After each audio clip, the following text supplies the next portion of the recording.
कारी साहब, इस्तेहकाम पाकिस्तान पार्टी के हवाले से आज मरीम नवाज कह रही थी कि जिस जहाज में ये पार्टी बनी उसी जहाज में वापस चली गई। क्या पाकिस्तान पीपल्स पार्टी को इस नई पार्टी से कोई खतरा है इलेक्शंस में?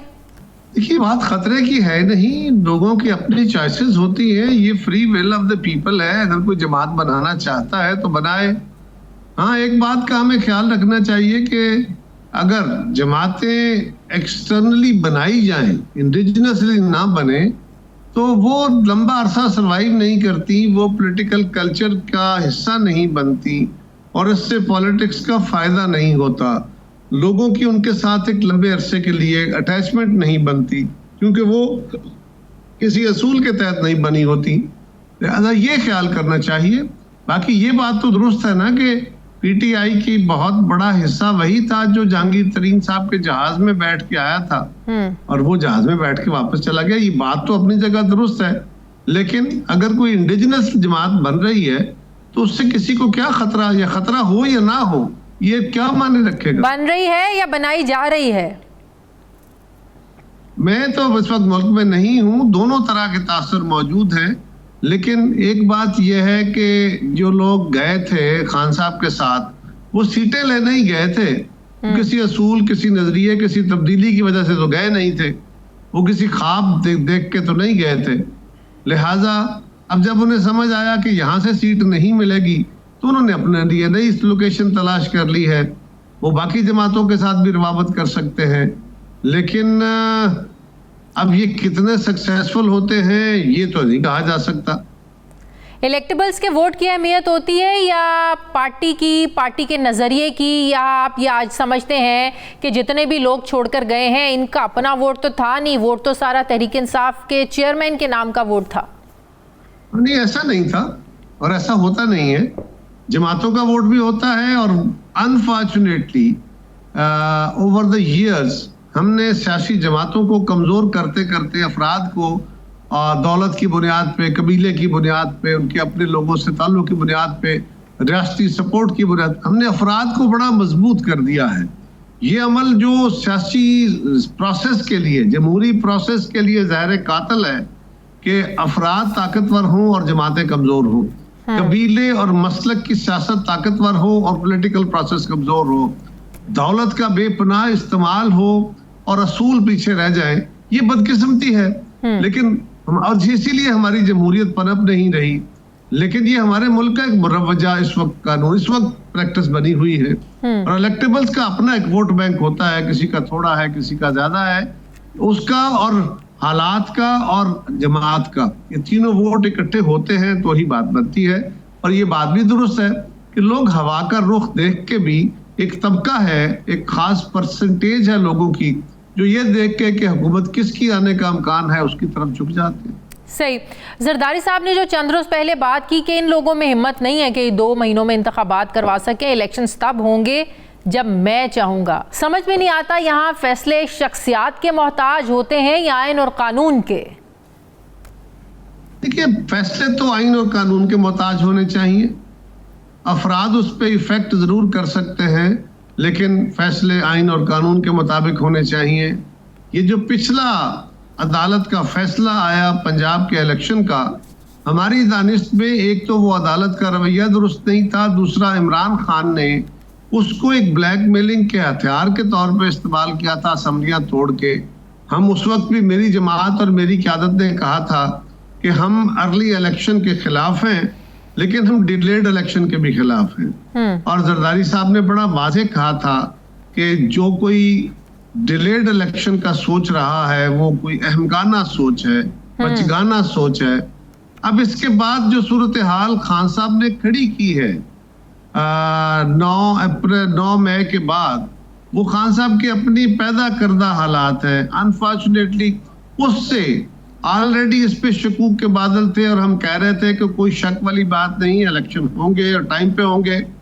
लेकिन उससे कुछ शकूक के बादल जो हैं वो जरा उमड़ने शुरू हो गए।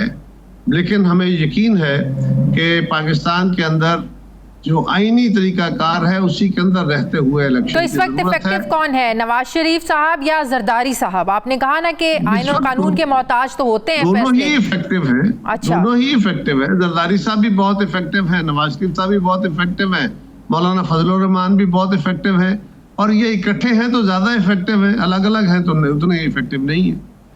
इलेक्शंस में भी इकट्ठे रहेंगे, सीट एडजस्टमेंट बड़ी जोरों शोर से होगी, क्योंकि आज जावेद लतीफ साहब ने तो कहा है कि हमारा तो हम नहीं कर रहे, पाकिस्तान मुस्लिम लीग नून बिल्कुल सीट एडजस्टमेंट नहीं करेगी, तो पीपल्स पार्टी का क्या इस पे ख्याल है? मुझे तो नहीं पता जी, मैं वो अपनी जमात के बड़े लीडर हैं, वो शायद अपने फैसले सुना सकते हो, मैं तो इस बारे में कुछ नहीं कह सकता। मैं तो सिर्फ इतना कह सकता हूँ कि जब इलेक्शन आएगा हमारी क़यादतें बैठ के वो फैसला कर लेंगी कि अगर किसी जगह पे एडजस्टमेंट करनी है या अपने अपने इलेक्शन लड़ने हैं। अभी शायद इसका वक्त नहीं है। जावेद लतीफ साहब का मैं बहुत एहतराम करता हूँ, एक सियासी कारकुन है, लेकिन वो ये बात कह सकते हैं, मेरे पास तो ऐसी कोई खबर नहीं है। कल आप ही की पार्टी के एक सीनियर रहनुमा साबिक गवर्नर पंजाब खोद लतीफ़ खोसा साहब ने एक और बात की। उन्होंने कहा कि 11 अगस्त के बाद जो निगरान सेटअप आएगा वो टेक्नोक्रेट्स पर मुश्तमिल होगा। क्या ऐसी कोई प्लानिंग तजवीज़ ज़ेर गौर है कि टेक्नोक्रेट्स पर मुश्तमिल होगा केयर टेकर सेटअप? नॉर्मली जो केयर टेकर सेटअप्स होते हैं वो टेक्नोक्रेट्स पे मुश्तमिल ही होते हैं, इसलिए कि केयर टेकर सेटअप के अंदर इलेक्शन जो लोग होते हैं वो इलेक्शन में हिस्सा नहीं लेते, और वो अभी भी जो लोग बैठे हैं उनको देख लीजिए तो वो टेक्नोक्रेट्स ही होते हैं। अगला भी जो आएगा मोस्ट लाइकली टेक्नोक्रेट सेटअप ही होगा। एक टेक्नोक्रेट सेटअप की बात की जा रही है ऐसे ही विस्परिंग कैंपेन के तौर पे, जिसकी कोई लॉजिक समझ नहीं आती। वो कैसे मुमकिन है?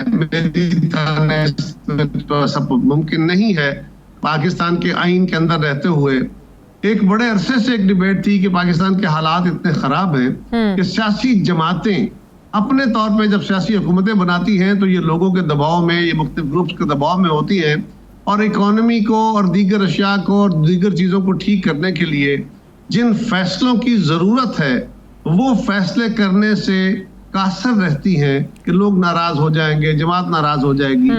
इस सूरत हाल के लिए एक निस्बतन लंबे अरसे की, कोई 2 साल, कोई 3 साल की कोई केयर टेकर गवर्नमेंट लाई जाए, या एक आर्जी हुकूमत बनाई जाए और उसमें टेक्नोक्रेट्स डाले जाएं और वो पाकिस्तान के लॉन्ग टर्म फैसले करें। ये एक डिबेट जरूर है, लेकिन इसकी लॉजिक क्या है, ये कैसे मुमकिन है, प्रैक्टिकली मुझे ये नजर नहीं आता। लेकिन हो सकता है, मुझे नजर नहीं आता, मैं तो कह रहा हूँ। सही। क्या पाकिस्तान पीपल्स पार्टी के नजदीक भी लेवल प्लेइंग फील्ड अहम है कायरा साहब? यकीनन। क्या आपके नजदीक अहम नहीं है? सर मैं सियासतदान नहीं हूँ। नहीं, देखो ना, ये तो बड़ा सिंपल खुलिया है ना। पाकिस्तान का हर शख्स चाहेगा कि इलेक्शन में लेवल प्लेइंग फील्ड हो, आप हो या मैं हो, सियासतदान हो या गैर सियासतदान हो, ये तो सबके एक मुतालबा है। मुस्लिम लीग नून के नजदीक तो एक डेफिनेशन है इस वक्त मौजूदा सिनेरियो में कि लेवल प्लेइंग फील्ड वो किस चीज को मानते हैं। पाकिस्तान पीपल्स पार्टी के नजदीक लेवल प्लेइंग फील्ड की मौजूदा सिनेरियो में क्या तारीफ है, क्या डेफिनेशन? लेवल प्लेइंग फील्ड वो जो कह रहे हैं उनका अपना एक तकाजा है। मियां नवाज शरीफ साहब को डिस्क्वालीफाई किया गया, हम सारे कहते हैं गलत किया गया। जहांगीर तरीन खान को किया गया, हम सारे कहते हैं, और आज नहीं कह रहे, इससे पहले कह रहे हैं। और इसीलिए इसके कोई कानून साजी भी हुई ताकि अगर कोई गलती माजी में हुई है तो उसको दुरुस्त किया जाए, आइंदा भी किसी के साथ ज्यादती होती है तो वो अपनी अपील कर सके। और ये जो कानून का एक तकाजा है इंसाफ का कि जी किसी भी फैसले के खिलाफ अपील होने का हक होना चाहिए, उसकी कानून साजी भी कर दी गई है। तो मुस्लिम लीग के इस मुतालिबे में गलती तो नहीं है, गलती तो बिल्कुल नहीं है। वो ये दुरुस्त समझने में हकदार है कि मियां नवाज शरीफ को गलत हटाया गया था या गलत उनको डिस्क्वालीफाई किया गया था। ऐसे फैसलों को अदलिया को खुद देखने की जरूरत है। उसके ऊपर अगर अपील का रास्ता है वो हो जाए, रिव्यू का रास्ता है वो हो जाए। और उसके ये तो उनके लिए ना, आप लोगों के लिए क्या है? हमारे लिए तो यही है कि सबके लिए लेवल प्लेइंग फील्ड हो। तो लेवल प्लेइंग फील्ड सबकी मुकम्मल तब होगी जब तहरीक इंसाफ के चेयरमैन भी नाअहली की तरफ जाएंगे। ये किसने कहा? ये कौन डिमांड कर रहा है कि ये लेवल प्लेइंग फील्ड का हक है? ये अगर किसी के खिलाफ कोई केस है, नहीं देखे ना, मियां नवाज शरीफ साहब के खिलाफ एक फैसला है, उस फैसले को अगर अंडू होना है, जहांगीर तरीन खान के खिलाफ फैसला है, अगर उसको तो अदालत ने करना है ना, एक अदालती प्रोसेस है। खान साहब के खिलाफ या किसी और बंदे के खिलाफ या उनकी जमात के खिलाफ कोई एक्शन अगर है तो वो अदालत ने करना है। अदालती प्रोसेस से अगर कुछ ऐसा मामला होता है तो और बात, वरना किसी की ख्वाहिश और किसी के मुतालबे से तो ये नहीं हो सकता कि लेवल प्लेइंग फील्ड ये हो कि इमरान खान को डिस्क्वालीफाई कर दो। क्यों कर दो?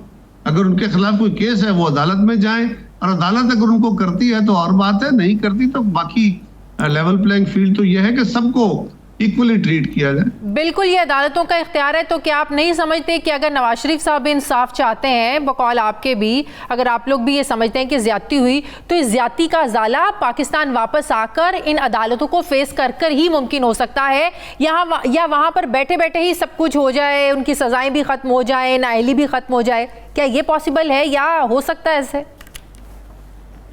देखिए, मैं वकील नहीं हूँ, मुझे उसकी तफसील का नहीं पता। उसका जो भी प्रोसेस होगा वो वकालत वकील देख लेंगे। ये किसी भी सूरत में मुमकिन होगा, लेकिन वो विद इन लॉ ही होगा ना। लेकिन एक तो वो शेर है ना, पता नहीं वो हस्बे हाल है कि नहीं, कि तुम हमारे किसी तरह न हुए वरना दुनिया में क्या नहीं होता।